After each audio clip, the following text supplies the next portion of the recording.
मैं ये जानना चाहता हूँ कि उस समय शिक्षकों को राजनीति में आने की ऐसी क्या मजबूरी पड़ गई जिसमें कि आप भी आए, और आप क्या इससे सहमत हैं कि शिक्षक राजनीति करें, ये प्रतिबद्धता को हाशिए पर डालकर कि उन्हें पढ़ाने का काम नहीं करना है? नहीं, ये नहीं, ऐसी कोई बात नहीं थी। पढ़ाने का काम नहीं छोड़ा गया और वो भी होता रहा, लेकिन ज़रूरत ये पड़ी कि लोग 14 मई को नोटिस अध्यापकों को दे दिया जाता था कि आपकी सेवाएं समाप्त, और बाद में जुलाई उन्हें फिर रख लिया जाता।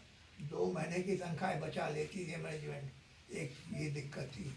दूसरा, वेतनमान इतना कम था एडेड स्कूलों का कि वो टीचर लोगों को गवर्नमेंट के मुकाबले में, गवर्नमेंट टीचरों के मुकाबले में बहुत कम वो उनका वेतन था। इसलिए लोग बराबरी का वेतन चाहते थे, समानता, वेतन की समानता ये चाहते। बाद में जब एजिटेशन करने की ज़रूरत पड़ गई, आंदोलन किया गया, जेल भरो आंदोलन हुआ और अध्यापक लोग लामबंद हो गए। उसमें सबसे बहुत ज़्यादा योगदान हमारी पत्नी का हुआ, कुसुमलता खरे उनका नाम था। वो उन्होंने महिलाओं को एक संगठित किया सब जगह, सारे स्कूलों को, और उसकी वो वाइस प्रेसिडेंट हो गई। और उन्होंने जेल पाँच बार करीब गई, 4 या 5 बार जो ऐसे गई कि जब जब आंदोलन हुआ तो आगे वही जाती थी, तो पहले वही गिरफ्तार होती थी। लखनऊ में भी हुई, फैज़ाबाद में भी वही गिरफ्तार हुई, इलाहाबाद में भी 2 बार हुई। ऐसे करके उनको 5वीं बार 1 दिन के लिए, 2 दिन के लिए गई थी। तो इस तरह से हाँ यार, आप लोगों के संघर्षों का ही परिणाम था। हाँ। 1975 में हाँ यह राजकीय शिक्षकों के मुकाबले हाँ। तनख्वाह किया गया हाँ। और वेतन का भुगतान हाँ। ये बैंक के माध्यम से करना हाँ, हुआ। ये बाद में हुआ। बाद में हुआ हाँ। ये खैर ये वो तो परेशानियाँ थी ही शिक्षकों की। हाँ। आप जो है शिक्षा की बहुत सारी समितियों में भी रहे, हाँ भाई देखो, और आज़ादी के बाद जो शिक्षा में परिवर्तन की लहर आई, हाँ, उस पर कुछ थोड़ा सा प्रकाश डालें। हाँ, परिवर्तन तो बहुत हुआ, लेकिन ये परिवर्तन संख्या का हुआ कि स्कूल खुलते चले गए और एडेड स्कूलों की संख्या, जो एड मिलती थी और नहीं मिलती थी, अनएडेड, इनकी संख्या इतनी ज़्यादा हो गई कि उस पर नियंत्रण रखना मुश्किल हो गया जिला विद्यालय निरीक्षक का। और शिक्षा का स्तर, इधर आंदोलन भी चल रहा था और शिक्षा का स्तर भी गिर गया।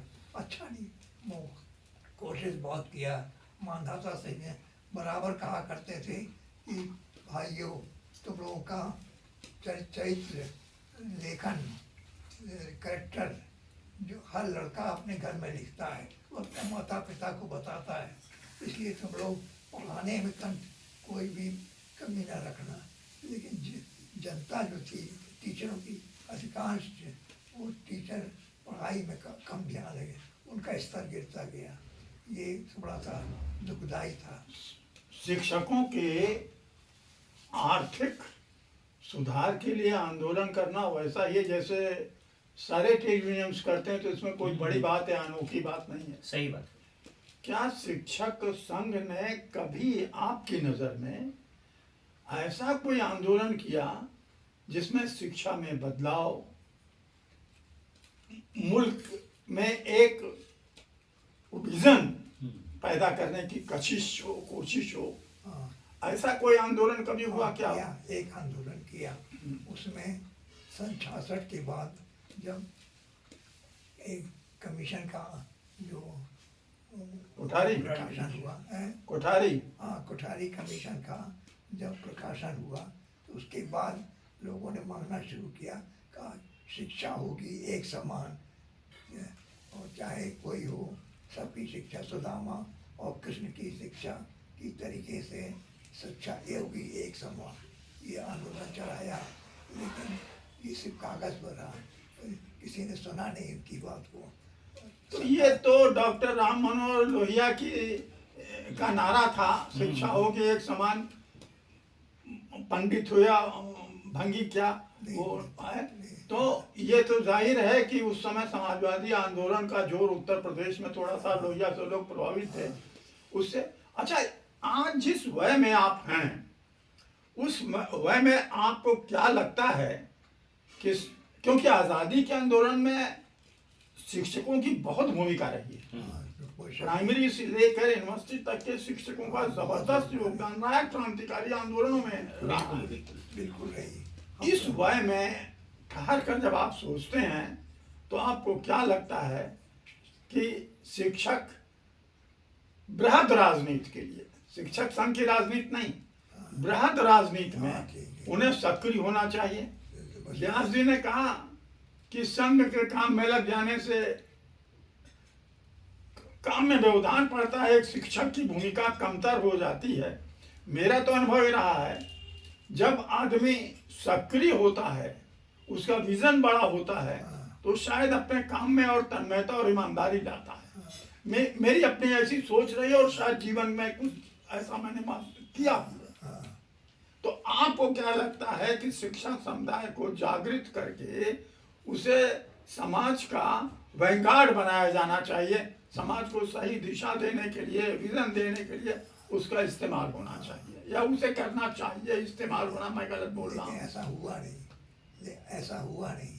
कुछ ऐसी कठिनाइयाँ थी कि टीचर को जो सुविधा भोगी हो गया, उसको वेतन अच्छा मिलने लगा, तो अधिकांश शिक्षक शिथिल हो गए और उनका समानता वेतन और सिक्योरिटी और सर्विस पर वो मिलने लगी कि निकाले नहीं जाएंगे और उन पर कोई अंकुश नहीं रहेगा, तो फिर वो सुविधा भोगी हो गए और शिक्षा में बहुत बड़ी कमी आई, ये हम मानते हैं। लेकिन आज़ादी के पहले, आज़ादी जब मिली उसके पहले टीचर की बड़ी भूमिका थी। उसने देश को आज़ाद कराने में अंग्रेज़ों के ज़माने में भी बहुत काम किया अकेले। कभी हर स्कूल में 2-4 टीचर ज़रूर ऐसे होते थे जो देश की आज़ादी के लिए लड़कों को प्रोत्साहित करते थे। हम खुद जानते हैं, हम जब पढ़ते थे हाई स्कूल में 9th 10th में 8th में, उस ज़माने में हमारे टीचर अलग से टाइम देकर हम लोगों को देश की आज़ादी का बताते थे कि कैसे हमारे देश में आगे बढ़ रहा। भगत सिंह की किस्से सुनाते थे और बातें बताते थे, हम लोगों को प्रेरणा देते थे। ये बहुत बड़ी बात थी। अच्छा, आपके युवावस्था में हाँ, एक नारा चलता था, हाँ, अभी तो यह लड़ाई है, आगे और लड़ाई है, और ये नारा आज भी है। आज भी है। इन दो नारों के अंतर्निहित अर्थों में क्या अंतर है, ये आज यहाँ खड़े होकर आप पहले ये नारा जो कहा जाता तब उसमें त्याग और बलिदान देने की भावना थी। अब जो नारा लगाया जाता है तो एक जुमला रह गया, कोई अच्छी बात। ये अंतर आ गया। अब हम लोग सिर्फ ऐसे ही लगाते हैं जैसे तमाम नारे लगाते हैं, ये भी लगा देते हैं। अच्छा, आप तो माध्यमिक शिक्षा परिषद के कई समितियों में पाठ्यक्रम के सुधार में और पत्राचार वगैरह में रहे हैं। हाँ, बहुत रहे। और उसमें आपने क्या सुधार किया अपने पाठ्यक्रमों में? हमने जो क्वेश्चन पेपर सन 98 के बाद जो हमने क्वेश्चन पेपर बनाते थे वो उसमें चेंज किया। उसमें जो तरीका था कि कुछ वैकल्पिक प्रश्न होंगे, कुछ ऑब्जेक्टिव टाइप के प्रश्न होंगे, कुछ ऐसे टाइप के प्रश्न होंगे। उसका ढांचा हमने बनवाया कि हमसे, और बच्चा प्रसाद वर्मा एक टीचर थे, सरकारी गवर्नमेंट ऑफिसर भी थे, वो BSc हो गए थे। उन्होंने मिलकर हम दोनों जने ने एक प्रारूप तैयार किया। और उस समय बोर्ड की सेक्रेटरी नई नई आई थी, अर्चना खन्ना जी थी। वो बहुत ही प्रोग्रेसिव माइंड की थी। उन्होंने हम लोगों की बातों को साकार रूप देने का खूब प्रयास किया और अच्छा काम किया। 5 साल रही वो, और उन्होंने हम लोगों को खूब प्रोत्साहित किया। और एक तो ये बोर्ड का सिलेबस में चेंजेस लाए हम लोग। हालांकि कुछ लोगों ने कहा कि ये और चेंज होना चाहिए, लेकिन हम लोग धीरे धीरे चल रहे थे, क्योंकि कुछ ऐसे लोग भी थे वामपंथी नाम से लेकर वो उसमें बेहद चेंज लाना चाहते थे। हम लोगों ने इसकी तैयारी नहीं किया था, इसलिए चेंज नहीं कर पाए। अच्छा, आज के स्कूल जो है वो बच्चों की जेल की तरह बन गए हैं, आप इससे कितना सहमत हैं? ऐसा लगता है जैसे बच्चों को जेल जा रहे हैं बच्चे, बजाय कि स्कूल जाने के। हाँ, ये बात सही है।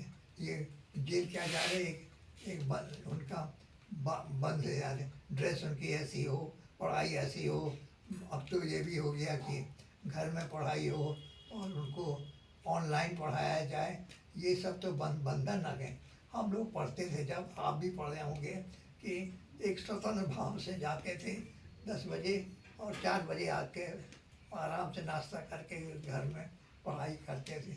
अब तो ऐसा हो गया कि बहुत ज़्यादा काम दिया जाता है, ये भी करो।